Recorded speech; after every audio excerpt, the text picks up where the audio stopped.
పాలినామియల్స్లో ఇది ఒక straight line వచ్చింది అనుకో, అది లీనియర్ పాలినామియల్ అనొద్దు. ఏదైనా సరే ఎక్స్ యాక్సిస్ కట్ చేస్తే మాత్రమే జీరోస్ వస్తాయి. ఇప్పుడు ఫైన్ ఏం జీరోస్ ఏం కనుక్కోమన్నారు? జీరోస్ కనుక్కోమన్నారు. ఏదైనా సరే అది లీనియర్, అది లైన్ కానీ లేదంటే పారాబోలా కానీ ఏదైనా సరే నువ్వు దేనికైతే గ్రాఫ్ వేస్తావు ఆ గ్రాఫ్ ఎక్స్ యాక్సిస్ని కట్ చేస్తే మాత్రమే జీరోస్ వస్తాయి. సరేనా? ఇది ఎక్స్ యాక్సిస్ని కట్ చేసిందా? కట్ చేయలేదు. సరేనా? ఇదేముంది? ఒక స్ట్రైట్ లైన్. స్ట్రైట్ లైన్ ఎప్పుడు వస్తుంది? ఒక లీనియర్ ఈక్వేషన్ గ్రాఫ్ గీస్తే మాత్రమే స్ట్రైట్ లైన్ వస్తుంది. ఎక్స్ యాక్సిస్ని కట్ చేసిందా? కట్ చేయలేదు. కట్ చేసిందా?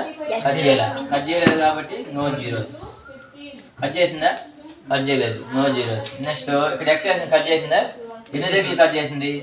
1 పాయింట్ దగ్గర కట్ చేసింది కాబట్టి ఓన్లీ 1 0. ఏంది? 1 0 ఉంది. ఇక్కడ ఎక్స్ యాక్సిస్ ఎన్ని దగ్గర కట్ చేసింది? 3. ఇది 1 2 3 దగ్గర కట్ చేసింది కాబట్టి 3 zeros. 3 zeros. ఇప్పుడు ఇది ఎక్స్ యాక్సిస్ ఎన్ని దగ్గర కట్ చేసింది? 2 పాయింట్స్ దగ్గర కట్ చేసింది. అవునా?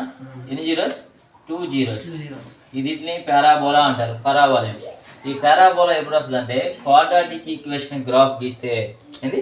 క్వాడ్రాటిక్ ఈక్వేషన్ గ్రాఫ్ గీస్తే పారాబోలా వస్తుంది.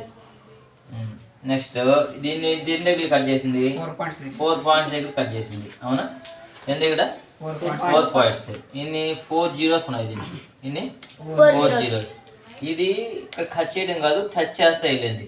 సరే, ఇలా టచ్ చేస్తే వెళ్తుంటే ఈక్వల్ 0 ఉంటాయి. 2 zeros ఉంటాయి కానీ ఈక్వల్గా ఉంటుంది. అందుకని ఒక్కటే తీసుకోవాలి. ఇది 1 ఇది 2 3. ఎన్ని జీరోస్? 3 zeros.